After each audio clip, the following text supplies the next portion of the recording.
Convido a amada igreja para abrir a palavra de Deus no livro dos Atos dos Apóstolos, capítulo 18, versos 1 a 4, e depois Romanos, o livro vizinho, a carta de Paulo aos Romanos, capítulo 16, os versos 3 a 5. Começamos em Atos 18, 1 a 4, e depois vamos para Romanos 16, 3 a 5.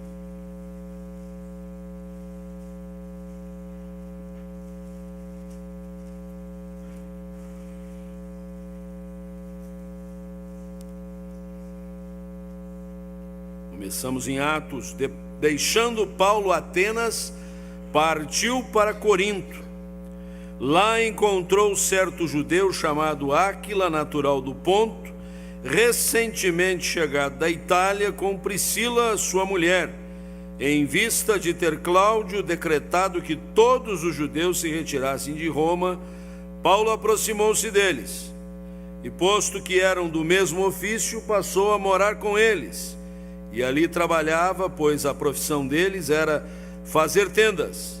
E todos os sábados discorria na sinagoga, persuadindo tanto judeus como gregos. E agora, na Epístola aos Romanos, capítulo 16, os versos 3 a 5, numa lista de saudações que Paulo faz aos membros da igreja de Roma, ele inclui esta: saudai Priscila e Áquila, meus cooperadores em Cristo Jesus, os quais pela minha vida arriscaram a sua própria cabeça, e isto lhes agradeço. Não somente eu, mas todas as igrejas dos gentios.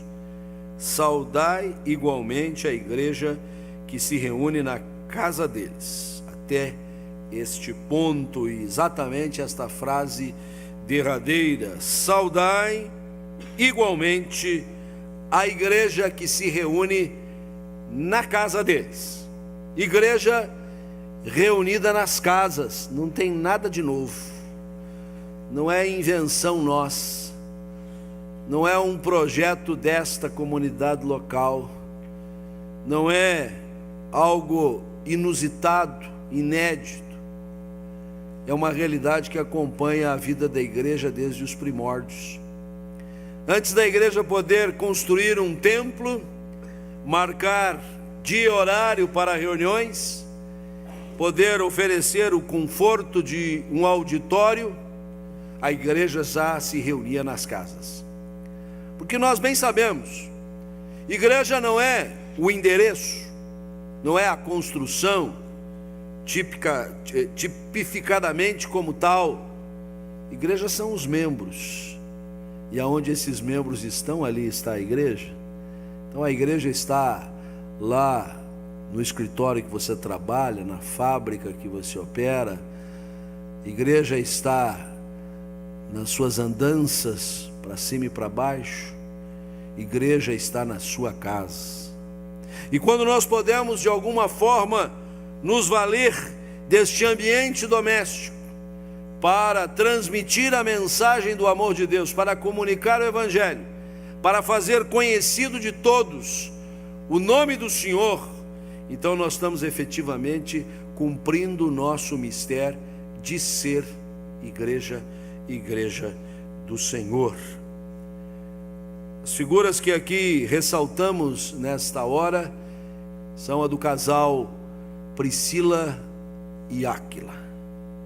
Este casal que foi fundamental na plantação de igrejas, que serviu ao Evangelho com denodo, e que foi também uma base, um suporte para o ministério missionário do apóstolo Paulo. Vamos observar bem que, ao chegarmos à Epístola aos Romanos, o segundo texto que lemos, já se trata de uma saudação tardia feita pelo apóstolo Paulo, mas ele reconhece ali que na casa deste casal funcionava uma igreja, talvez nos moldes de um núcleo familiar, talvez exatamente no modelo que nós temos buscado desenvolver no seio da igreja, onde, como muito bem foi colocado aqui pelo reverendo Nivaldo, é espaço de adoração, é oportunidade de comunhão, é lugar de intercessão, é tempo de evangelização e edificação do povo de Deus. Tudo que fazemos aqui, e fazemos então neste ambiente mais objetivo, mais focado, onde podemos nos envolver mais, onde podemos apurar mais a qualidade dos nossos esforços. Isto já acontecia lá na casa deste querido casal, Priscila e Áquila. E você, ao continuar a leitura de Romanos, você vai ver que não é apenas na casa deles que isso acontecia. E quando você vai para o livro de Atos, você vê muitos lugares que tinham exatamente esta prática corrente. Aliás, que poderíamos dizer da igreja nascente, da igreja de Jerusalém, que da noite para o dia, aquele grupo que somava pouco mais de 100 pessoas, eram 120 no dia da ascensão de Cristo, e de repente recebem 3.000 novos membros. A gente, quando recebe uma dúzia, 2 dúzias de membros, a gente sabe o esforço que tem que fazer para melhor orientar. Hoje mesmo tivemos exame de candidatos à profissão de fé, que vão dar a sua profissão de fé domingo que vem. De repente 3.000 membros, não tinha lugar, eles não tinham auditório, eles não tinham construção, eles não tinham templo, se reuniam nas casas. Aliás, o texto de Atos diz claramente isso, que eles se reuniam de casa em casa, partiam o pão, faziam as suas refeições com singeleza de coração, e dia a dia o Senhor ia acrescentando os que iam sendo salvos. Feitas estas considerações iniciais, eu gostaria de pontuar algumas coisas muito objetivas e práticas concernentes a esta visão da igreja em casa, da gente abrir as portas da nossa casa para sediar o encontro do povo de Deus. É uma forma de ser igreja, é um jeito de ser igreja, é uma oportunidade imperdível de adorar a Deus, de proclamar a sua palavra, de alcançar muitas pessoas que de outra forma talvez nós não alcançaríamos.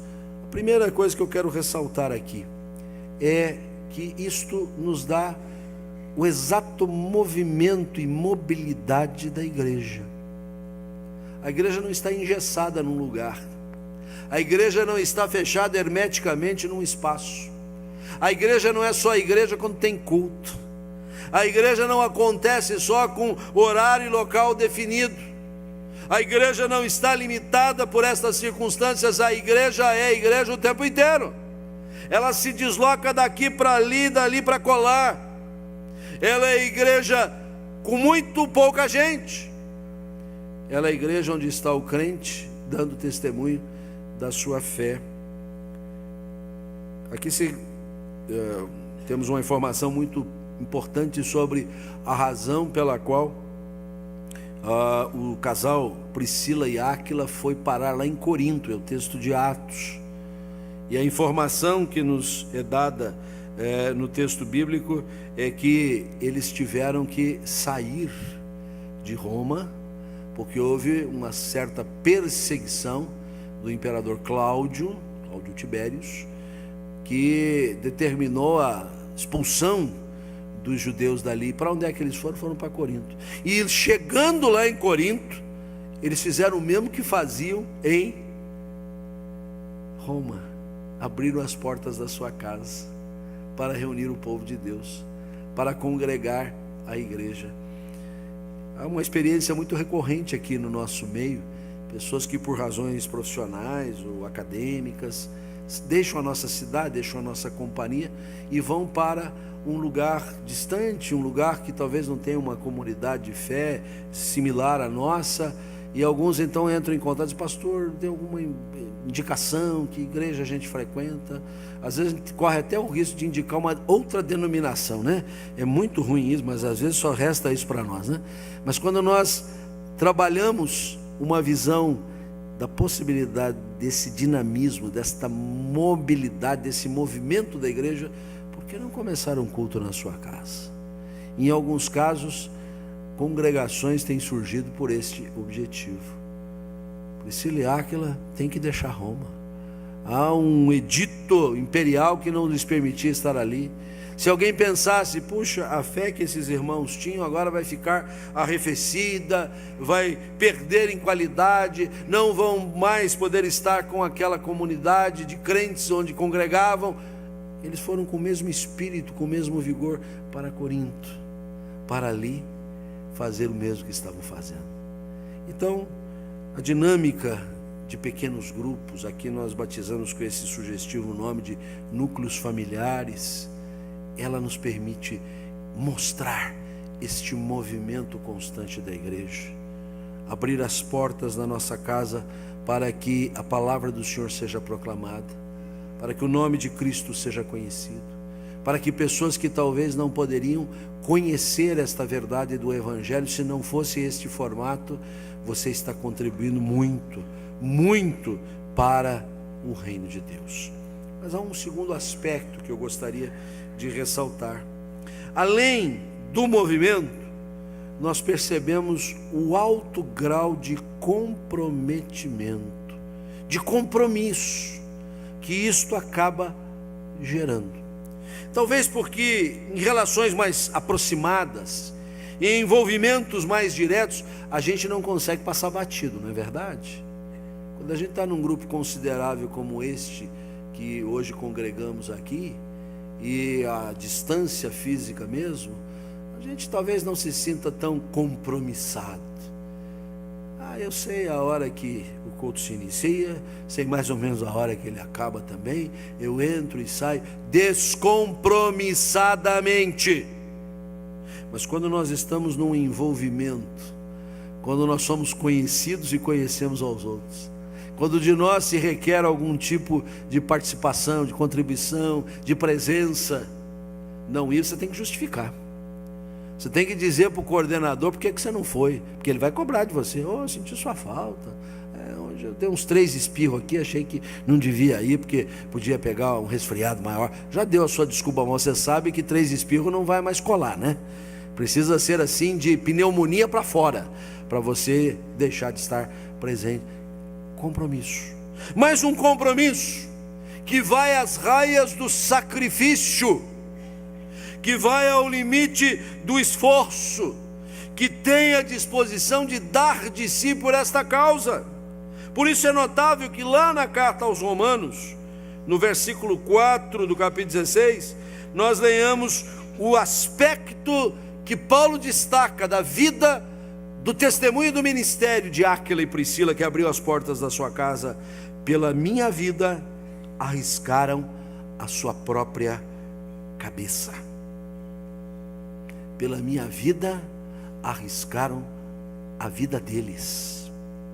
Pelo ministério que eu exercia entre os gentios, eles estiveram dispostos a correr os riscos mais extremos.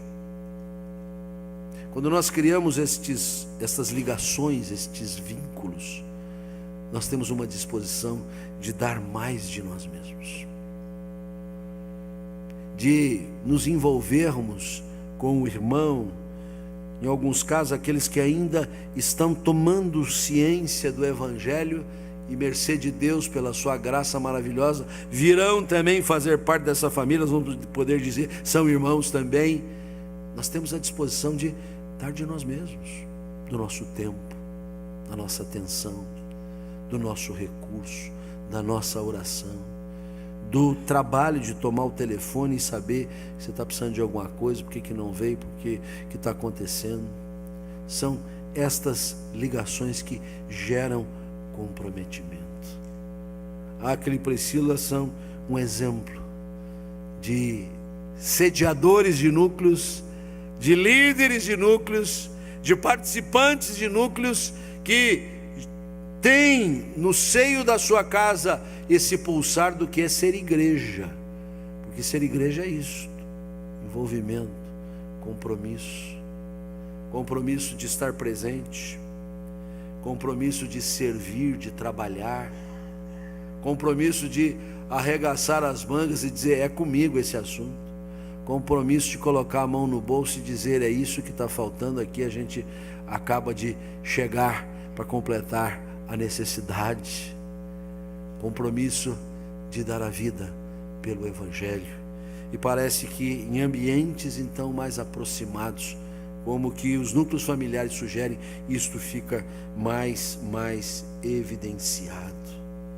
Sim, porque você se arrisca, né, em abrir as portas da sua casa. Se arrisca a receber semanalmente as pessoas, e algumas fazem isso. Há núcleos que funcionam numa única casa, decidiram fazer assim porque entenderam melhor. Nós temos várias opções, grupos fixados no lugar, grupos que fazem um rodízio de casa, dando oportunidade a que outros também participem. É um risco, as pessoas não vão mais sair da sua casa, principalmente se o lanchinho que você faz é muito gostoso. Aí então você está perdido, vai ter que fazer toda semana aquela comidinha gostosa. Agora no frio então, eu sei que tem alguns que gostam de fazer um caldinho, uma sopinha gostosa. É um risco, mas que vale a pena a gente arriscar-se, porque é a causa do Evangelho, porque é o reino de Deus em dinâmica, trabalhando em prol da glória do Senhor.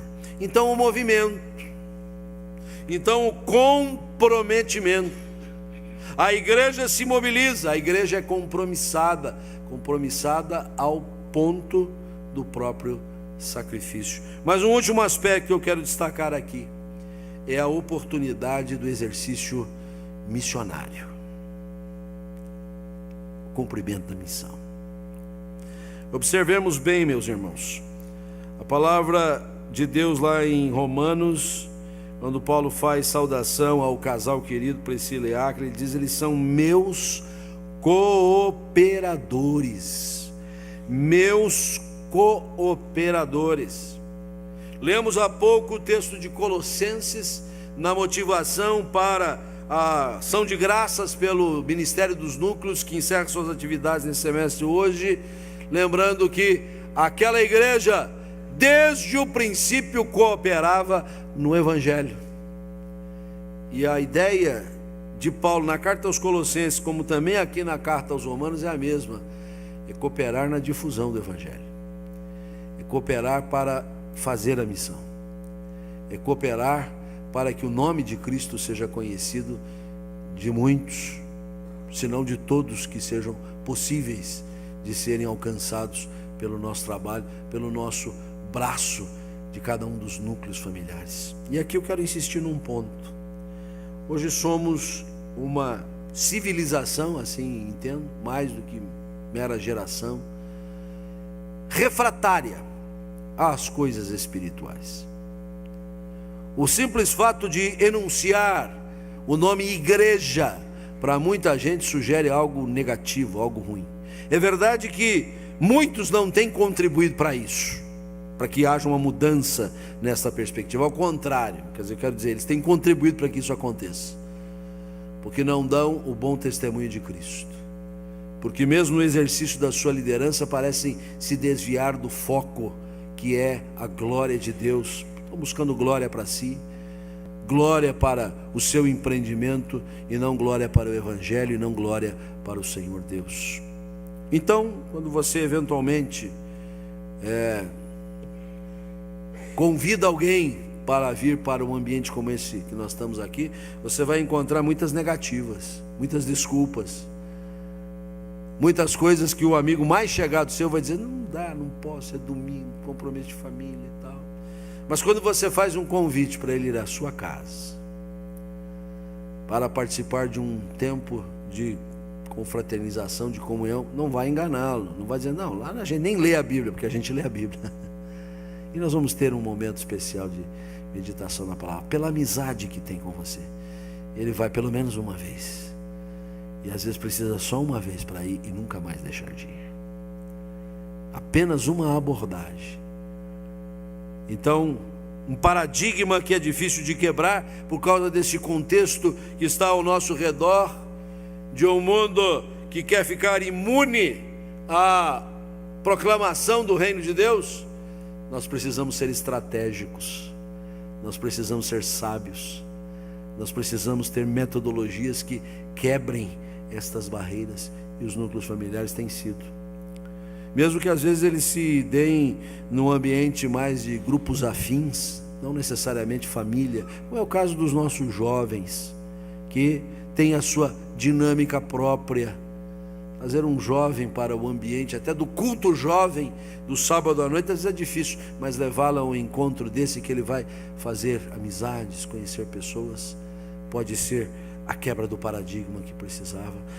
Priscila e Áquila, meus cooperadores. Eu poderia dizer isso de cada membro desta igreja, e muito especialmente daqueles que estão envolvidos na ordem dos núcleos familiares. São nossos cooperadores da equipe pastoral, são nossos cooperadores do conselho da igreja, que tem a administração e o governo da mesma. Então o seu papel é de um relevo muito grande. E observe bem, isso de alguma forma ele tem um efeito multiplicador, que o alcance se torna muito amplo. Por isso é preciso notar um detalhe no versículo 4, logo após esta informação de que eles se arriscaram pelo ministério e pela vida de Paulo, e ele diz: isto lhes agradeço, e não somente eu, mas também todas as igrejas dos gentios.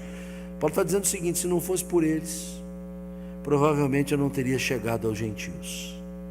Se não fosse essa iniciativa de um casal abrir as portas da sua casa, e detalhe que a gente nem está se detendo muito aqui, Paulo chegou a morar com eles, eram do mesmo ofício, né? Fazedores de tenda, e moravam juntos. Mas o fato de sediarem a igreja ali, isso teve um efeito em muitos outros lugares.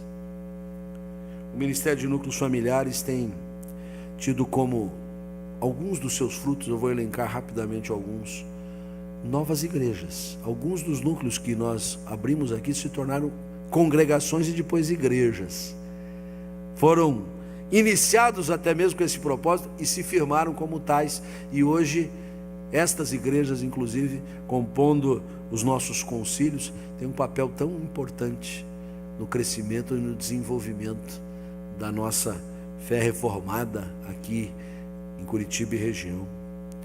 Além disso, o alcance pode ser observado no fato de muita gente estar se despertando para a obra de ministério, para o próprio exercício missional, para ir preparar-se melhor, até mesmo numa boa escola de teologia, a partir dos núcleos familiares, percebendo neste ambiente mais imediato a sua própria vocação. E convenhamos, colocar alguém que se despertou talvez de uma primeira feita para uma vida missionária, uma vida pastoral no púlpito desta igreja de uma primeira feita é bem difícil, né? Mas dar a encomenda para ele, dizer assim: vai lá dirigir aquele pequeno grupo, ele não vai se assombrar tanto, ele não vai se assustar tanto. E é assim que as coisas começam, uma oportunidade mais doméstica, para que verdadeiras vocações que vão fazer tanto pelo reino de Deus possam ser despertadas. Então, plantação de igrejas, gente indo para missões longe, gente se preparando até para o exercício pastoral, gente que se desperta para a liderança da igreja. Ainda falávamos há pouco com um dos nossos oficiais, como Deus tem suprido a sua igreja de líderes, alguns que vêm para o oficialato, outros que vão para liderar os pequenos grupos, outros que estão alavancando ministérios. Há, por assim dizer, uma sucessão natural. E eu quero aqui reputar a importância dos pequenos grupos, dos núcleos familiares para isso. Porque ali, se houver oportunidade de alguém talvez muito tímido abrir o seu coração, dizer alguma coisa, e Deus foi despertando nestas vidas grandes oportunidades para servir a Cristo. Sim, a missão tem curso, quando damos espaço também para esta lide tão querida dos nossos núcleos familiares. Quero aqui deixar registrado minha mais absoluta gratidão a todos que têm empreendido esforços, dedicado o seu tempo para participar desse trabalho. É a igreja em ação, é a igreja em movimento, é a igreja mostrando comprometimento, é a igreja sendo verdadeiramente missionária. E quero aqui conclamar tantos outros que ainda não têm desfrutado desta bênção. Nós aqui na chamada observamos, estão aqui apenas alguns representantes dos grupos. Há muita gente que não veio hoje que participa dos núcleos, mas o que me faz pensar que muitos que estão aqui ainda não participam. Você está convidado, está convocado para no próximo semestre não deixar de integrar, de participar, quem sabe até de abrir um grupo na sua casa, fazer como Priscila e Áquila, que fazia funcionar uma igreja na sua casa também. Que Deus continue a abençoar ricamente este precioso ministério da nossa igreja.